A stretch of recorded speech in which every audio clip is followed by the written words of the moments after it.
happiness hack time, What? isn't it? What? Yeah, happiness hack time. Ah, man, you keep doing this to me. I thought we were just going for some lunch. No. You don't get to eat yet.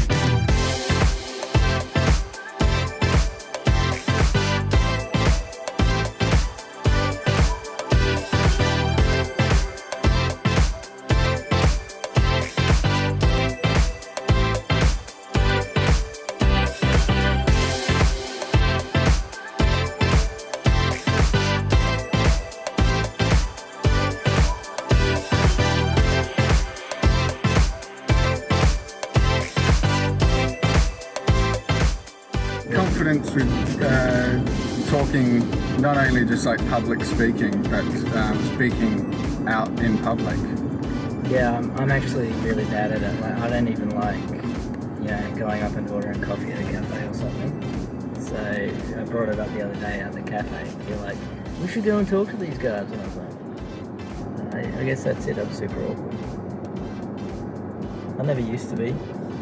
I wonder what happened. Life? A series of unfortunate events. I'll just try and... so happy. Happiness hack. I'll just try and give this bloke a call. See what he's got to say with himself. We're calling him the guru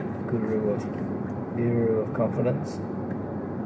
Yeah, he's a confidence guru that we all know and love.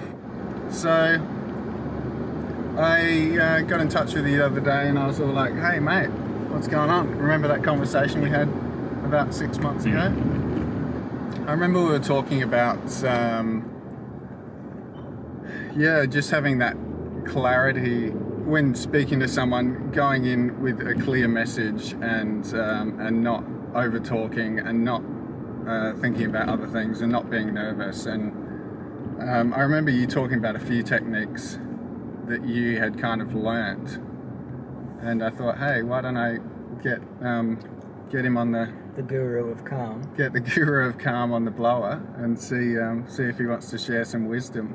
Well, I'm just going to start off by apologizing to anybody listening, because I don't get out that much outside of work, so I tend to overtalk a lot of the time and use too many words when fewer words probably could have been spoken. But what we were talking about last month was just practicing mindfulness and meditation, which is what I started reading about in a book called Change Your Thinking by Dr. Sarah Edelman. And basically it just talks about using CBT, which is cognitive behavior therapy, and how that ties in with, to challenge your thoughts and the way that you think, and whether that's got to do with trying to achieve clarity or whether you're just a very fidgety kind of person, which I naturally am. I don't know about you guys, but I definitely do find that my mind tends to bounce around a fair bit, such as right now. Yeah.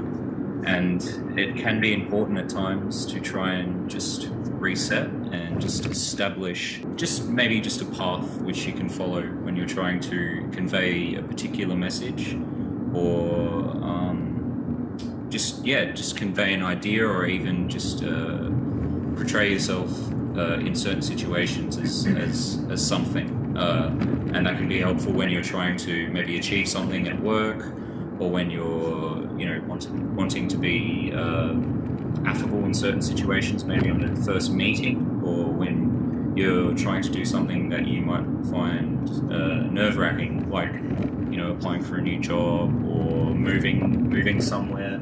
So there was one technique that you were talking about, just with the clearing up your headspace, to do with the darkened, cloudy skies overhead, I believe. I don't know, is that relevant at all, what we were talking about? Or what you were saying about clearing the mind a bit more? And it can be, especially if you find that emotions can often override your thought path. That technique there was from the Headspace app, which is guided meditation. which they recommend you practice every day. It's kind of like a muscle. It's quite shit when you start off, but the more you do it and the more regularly you do it, the better you become at it. You sort of have to remember those moments of clarity that you may achieve through meditation, and just, or even in moments in your life when you remember just feeling like you had complete clarity, or you could just see something, just perceive something really clearly, and just imagine that as being your blue sky. And throughout life and throughout your day, you're going to be confronted with certain situations or certain feelings, react to certain things, and you may just wake up one day feeling a bit off, which is completely fine. And you sort of picture those as grey clouds, and at times they can feel overwhelming, like your entire sky is completely grey.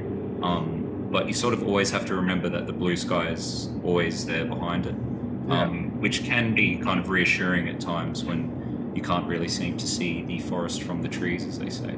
The trees from the forest. Do you guys think that meditation just has to be like sitting down and, you know, clearing the mind, or do you think it can be something else like exercise or music or something? I would say meditation is whatever Puts you in, like clears your headspace and makes you kind of feel like you can be calm and in control, rather than, like Davide was saying before, being a bit scatty or a bit all over the shop with your thought process. Yeah, for sure.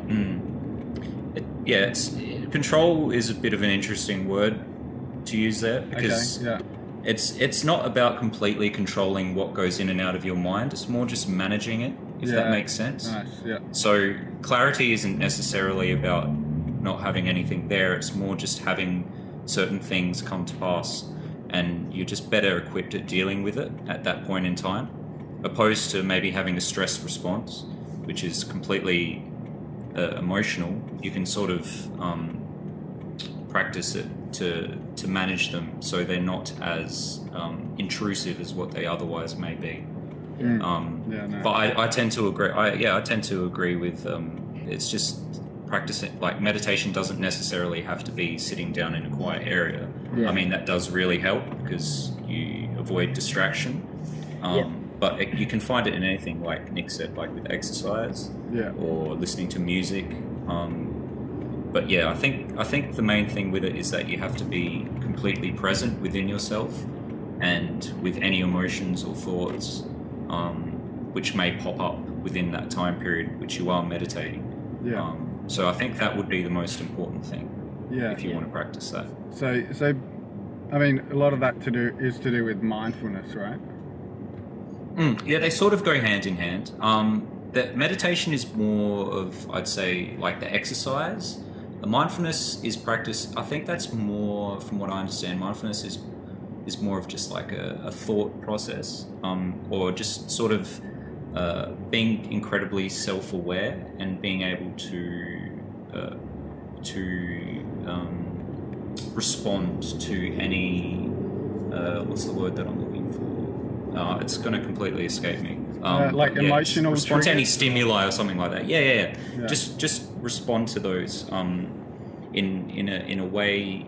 I guess it's like kind of healthy for you. Yeah, it's not going to be completely detrimental, but it's not even that bad. With clarity if it is. of kind of what it is that's actually happening to you. Maybe. It's about being really present and in the moment as well, and not like 10 for steps sure. ahead or behind. I think. Instead of thinking about your response to whatever's happening before what's happening is finished, you're kind of taking in what's going on and processing it. And as you were saying,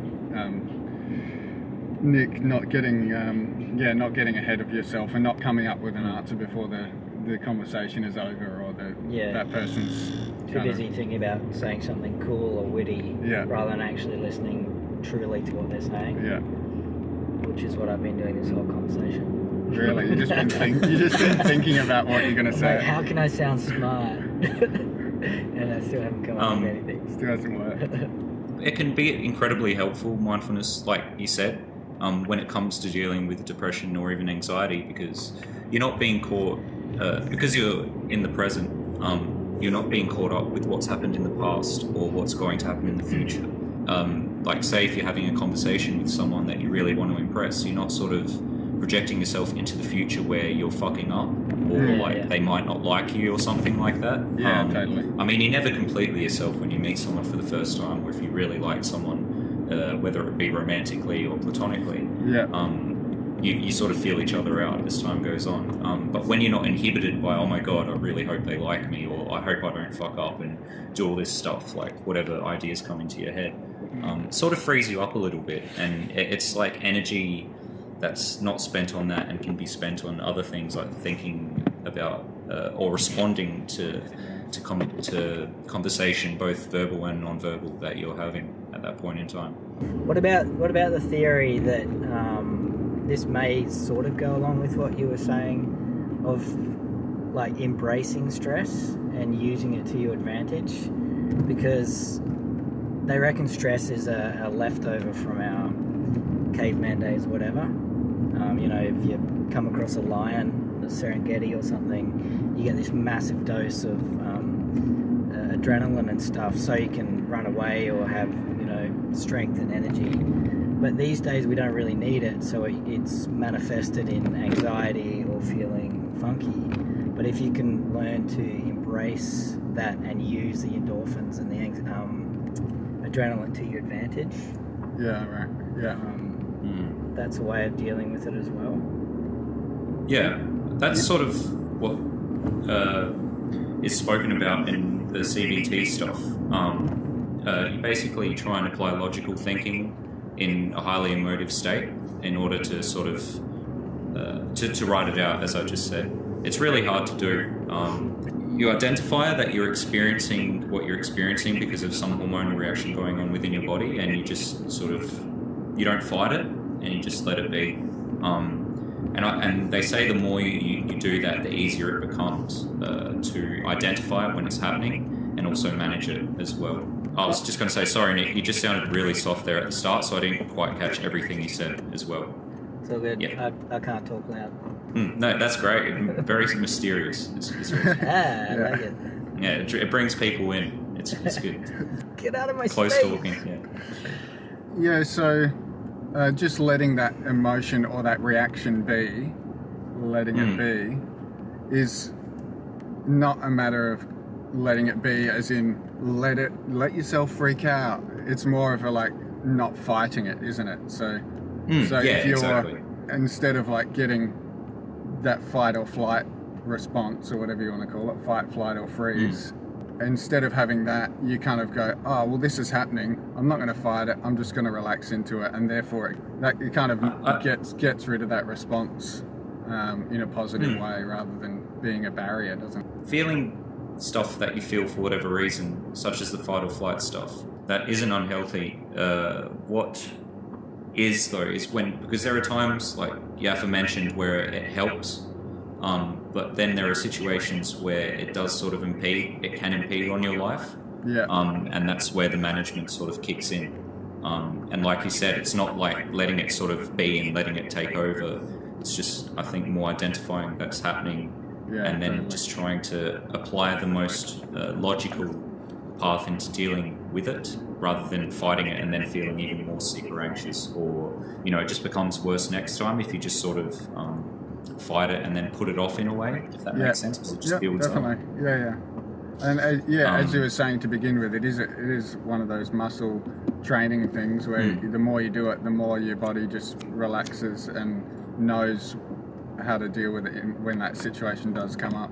Basically, when you experience a particular emotion which you want to challenge, because embedded in that is your own upbringing, in the sense that you're responding to it because of your own thoughts and the way you feel, opposed to it being completely objective. And you're never going to be completely objective because you're existing with your own head. It's really helpful to write all this stuff down. So you write down the situation which you experienced, then your feelings that you had towards that situation, and then the thoughts that you had, and just writing that stuff down just really helps. That's something I hadn't really thought of in this situation. In the retraining of how you respond to things, like writing down what your experience was or how you felt or whatever. That's cool. Yep. I like that. And thanks for doing some research, by the way. We never do any research. We've never written anything down for any of these, so you're a first. I unfortunately read a bit too much. So theoretically I'm pretty good when it comes to the practical stuff. I'm still learning. But You it's just keep trying. You just keep trying. Yeah. Exactly. You keep throwing that pickle against the window until one of them sticks. Yeah. I like that. But the important thing is that you don't have to do it while you're experiencing it, but even afterwards when you sit down and reflect. Yeah, sure. Yeah. That'd be pretty classic to do as you're experiencing it. Like somebody's yelling at you and you're just like, whoa. You just bring out a little pocket cup with your pocket notepad. Yeah. What did you say? I feel like this right now. Yeah. Just in the middle of a coffee rush at work, when you're making all these coffees, you just put them all aside and you just bring out the notepad, and people just be like, "What the fuck is this clown doing?" Nice. I like it. I'm gonna do that. It's been a pleasure having you on. Yeah, maybe we'll get you back on ASAP. So knowledgeable. Yeah, you guys. I think you guys are doing a great thing with it. I definitely watch them. It's non-invasive, which is what I like about it. Like, you just kind of put stuff out there for people to digest and then have their own responses to, which I think is really important. Yeah, nice. So, if anyone is interested in what we are talking about, or you think you may be experiencing levels of anxiety or depression, obviously it's the first thing that you always should do is seek help, whether it be through friends, family and stuff. But I think the best thing for that would always just to see someone who's qualified. But yeah, also if you do want to read about it, Change Your Thinking by Sarah Edelman is a really good place to start. It's very involved in the sense that when you're reading it, and if you do want to practice it, you kind of do have to follow what she writes about and the exercises she gives you, but it can be very rewarding at the same time, and interesting. I'll try and link that below. Mm-hmm. Cool. Yeah, cool. Nice. All right. Thanks, boys. Yeah, we'll chat to you soon. Yeah, arrivederci. Legend. Thanks, Enjoy man. the drive. Yeah, cheers. See ya. Ciao. That was Davide, a good mate of mine from back in Adelaide, who was sharing some wisdom with us there. I think we set up the episode a little incorrectly. Now we're like, because he's done some research, we're like, oh shit, we should probably I need to sound actually smart, say what the conversation's about rather than just more to do with everyday anxiety and emotion. Okay, yeah. Being a better person. Isn't that all hand in hand? Yeah, well, what he was saying, you can definitely apply to those situations. Like, if you're like, I'm really nervous to go and talk to this person. Yeah. But I'm going to use these techniques. And really giving yourself the space to think. And then maybe just having the confidence to actually know that you have got it. You've got this. Yeah. Knowing that you do know what you're talking about. I think that's a big thing, isn't it? Going blind into a conversation is always hard. Yeah, but even being okay with not knowing stuff. Right. Yeah. And then wanting to ask questions or find out. Yeah, just being like, I don't understand, so this is my thoughts on it. But I could be way off. It just reminded me of something when we're talking about not jumping ahead and being in the moment. Because I've interviewed quite a few people in my job. When I first started, that was the thing that I struggled with the most. One, I'd be filming at the same time, so I'm concentrating on that, trying to concentrate on what they're saying. Yeah. But I was always jumping so far ahead to be like, okay, this is what I need to achieve in this interview. I know, I sort of know what the end product has to be, rather than actually listening properly to what they were saying and then letting the conversation flow naturally. Yeah. And so over time, doing quite a few interviews, it was really good practice to really stay with the conversation and stay in the present, and you end up getting a lot better interviews, but that would translate to a lot better conversations in life. Yeah, cool. I don't know. No, I think that's relevant for Interview sure. your dad, interview your mum, interview your Yeah, partner. yeah. And do it. It's something that you notice on camera a lot, isn't it? Because you watch it back and you're like, and you can just keep replaying it and replaying it. And Yeah, and I guess that's like Davidoff, yeah. Davide, writing down stuff. Yeah, It's kind of the same. If you video it, you can go back and analyze it and be like, all right, I could have responded a lot differently, or yeah, what the hell was I saying? I totally missed the mark there. yeah. Because I wasn't listening. Or, Yeah. Yeah, nice. Cool. Yeah. Well, thanks for watching again, and we'll catch you in the next episode. Hard rubbish. Next episode, which incidentally is on Hard Rubbish. We'll see you all soon. Thanks for watching. Like, subscribe, do the things. Peace.